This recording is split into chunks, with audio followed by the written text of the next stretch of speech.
Hello, good morning guys. Welcome sa ating channel, Adi Sigaro Vlog. Today,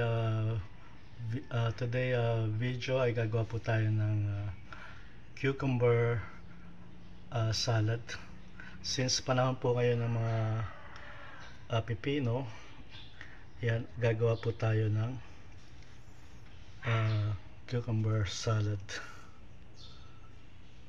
Yan, simple lang guys, magbabalat lang po tayo ng mga pipino. And then, magtitimpla po tayo dito ng suka na may sugar, brown sugar, or it's up to you kung white sugar. So, dito ang ginamit ko po ay yung Jingjing's special spicy sukang paumbong. So, kompleto na po siya, no? May mga sili po siya. Yan, may mga bawang na rin po siya at onions. So medyo maanghang po ito, no? So gagawin lang natin, hiwa-hiwain po natin ito. Babalatan muna natin, hiwain natin, saka natin i-mix dito. At hahayaan po natin siya mag-marinate ng ilang oras. And then ilalagay din po natin siya sa ref para lumamig.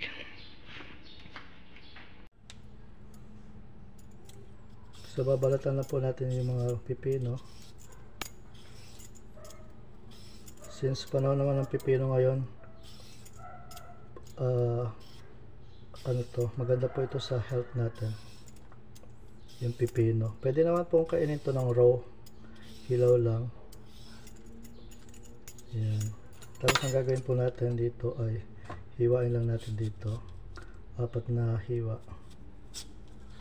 Saka natin ilalagay dito sa ating container. Yan, sa ating container.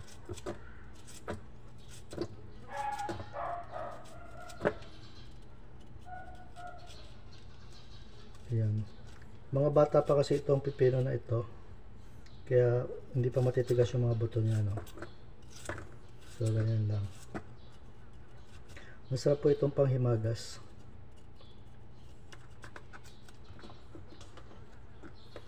Ayan. So same procedure lang po siya lahat, no? Hihiwain natin yung mga pipino na yan at ibababad po natin dito sa suka.